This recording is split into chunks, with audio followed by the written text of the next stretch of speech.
So the first round of developer interviews for Legion are out, and we have a bunch of clarifications about the upcoming expansion. We're going to find out more this Sunday at 8 AM PST when the devs will dive into more detail on the main Warcraft stream.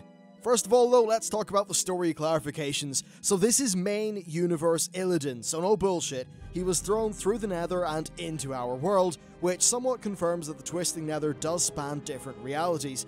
Why the Legion doesn't use this to its advantage more? I don't know. Damn it, WoD, you messed up the lore. On the topic of Rathian's return, they said, "We'll see." This is interesting because Neltharion's lair is going to be a dungeon, and I've got to assume that Rathian is somewhat interested in his, in his dad's basically bachelor pad and whatever the hell was going on down there. Next, Demon Hunters. So they're going to be using a brand new weapon type, Glaives. Though since Legion only uses artifact weapons and doesn't have weapons on loot tables, this won't really affect much. It'll just be what Demon Hunters use. How that will carry forward into other expansions, we're not 100% sure, though it is a possibility that they will be using dual-wielded one-handed stuff. Again, that's pretty far off in the future. They're also going to be an agility-based tank, so lots of dodging and parrying is going to play into their gameplay style. That said, by looking at their metamorphosis forms into like that big, tanky, chunky demon, that sounds like some sort of massive, like just raw, I'm very hard to kill throughput, like cooldown or something like that.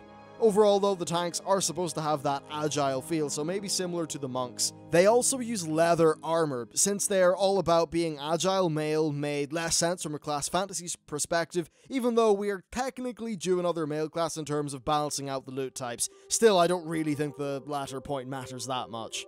Apparently they are to start at somewhere between level 95 and 100. Starting at 95 and reaching 100 in their starting area seems like a pretty decent idea to me. I get the impression that putting you right into the Warlords questing from the very start might not be something that they would like to do, because it's like, yeah, demon stuff and now you're fighting orcs, which maybe wouldn't be a great feeling. As far as classes go, we've got some very good stuff. They're focusing on the 3 Hunter specs and Demonology Warlocks in terms of revamps. Great to see, because Hunters are due a change. SV is now melee with a pet, MM is now a petless range spec, and BM is a ranged pet spec. Sounds fucking brilliant, I'm really happy to see that. Demonology Warlocks are going to be all about summoning demons rather than metamorphosis, so perhaps it will be a swarm-like class, perhaps like the Guild Wars Necromancer. Next up, artifacts. These are our weapons for the whole expansion, which means that regular weapons will not be dropping, and the actual quality of the artifacts is pretty much up in the air. One idea that they have is for them to be epic and then become legendary over time. Another is for it to just be a legendary, and yet another is for them to have their own artifact rarity. I actually like the idea of them just being artifacts and that being that. He said they liked the idea of working on an item throughout an expansion. All I'd say is, if that's anything like the Warlords and Mop ways of actually doing that, then no, that was a boring grind. However, it does seem like the artifact weapon leveling system is going to be a bit more varied, because you get XP by doing many different kinds of things, including PvP, raids, dungeons, and hopefully other stuff, but we do need to see specifics. Legendaries are also not going to appear in the traditional sense or the Mists of Pandaria sense, which I suppose may disappoint some people. The artifacts will have a catch-up mechanic for other specs. Each spec has its own weapon, and they basically don't want to make it so that playing multiple specs is really prohibitive. Essentially, if you play a mage and you main fire, then getting your other ones should be a bit easier via a catch-up. They are not planning on a catch-up for alts though. He did say that this is all up in the air and we will have to see. Apparently, quote, by the end, we will unlock all of the abilities on our artifacts. Now, perhaps he means by the end of the expansion we'll get everything. Perhaps he means we will unlock a choice between all abilities. Perhaps he means we literally unlock all abilities to use at once. It's strange. They almost look like traditional talent trees, so being able to have everything at once makes little sense to me. Apparently they are still talking about it though. You also have Relic Slots, which are used to tweak the stats on your weapon. These slots can be upgraded by killing bosses, and hopefully there will be some sort of gameplay customization, though I know for many of us it will just be about what gives you the best maths. As far as transmog goes, you can transmog your artifact to another weapon, but you can't transmog other weapons to it, which I suppose makes a decent amount of sense, perhaps that will change after Legion. Next, class orders. Orders don't contain city functionality, and according to Icy Veins, they just happen to be where we send our champions off from, so that champion system is maybe just a small element of the class orders overall. Now, if it is a shared multiplayer space, then I don't think we're going to be getting a great deal of customization either. Overall, though, we do know very little about these, and I certainly hope they've got lots of class-specific stuff like quests and challenges. As far as dungeons go, they're not 100% sure about how they're going to get players into them, but it is a goal. He said that 5-player dungeons are some of their best content, and WoD failed on actually giving you a reason to do them. Brack continued to say that he thinks the MOP system was successful, so maybe we'll see something a little bit similar to that. Perhaps artifacts' weapon experience will maybe be gained via doing them, like throughout the expansion, which would be one way of keeping them relevant. He also said that normal and heroic are definitely going to be there, and that mythic is a possibility, but there are no solid plans yet because they're still looking at how it plays out in Warlords. As far as talents go, they are not decided on the new talent row. The artifact weapon does contain abilities, so it might do the job of actually having extra talents. I like the idea of them just breaking the mold and not adding new talents, because that does pretty much add bloat, and already some new talents do feel quite contrived. Why does Ravager give me parry? I have no idea.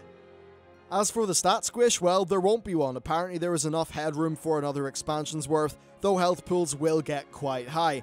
I still think they really not messed up, but they could have went lower with the Warlord squish, and they perhaps had too much bloat inside that expansion. Still, apparently we will have room for Legion, but I can't imagine a squish after Legion.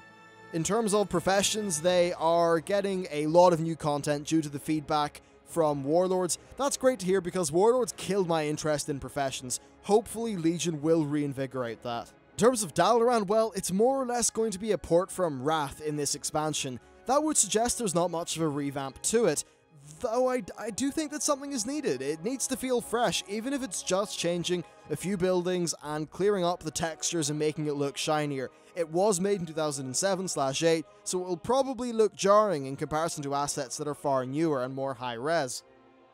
They're also specifically not mentioning exactly what Jaina is doing, but with Khadgar taking over the Kirin Tor, it's going back to being a neutral faction. It does make sense, and I'm actually really keen to see what they do with Jaina. Next, we had some PvP chatter. Conquest is gone, and the new system completely replaces that, and their goal is to remove PvP gear, and that all just wraps into this new way of doing honor and talents. He did say that there will be ways of earning gear via PvP, though he also did say that your power in PvP will be all about the talents that you have unlocked and the choices that you make.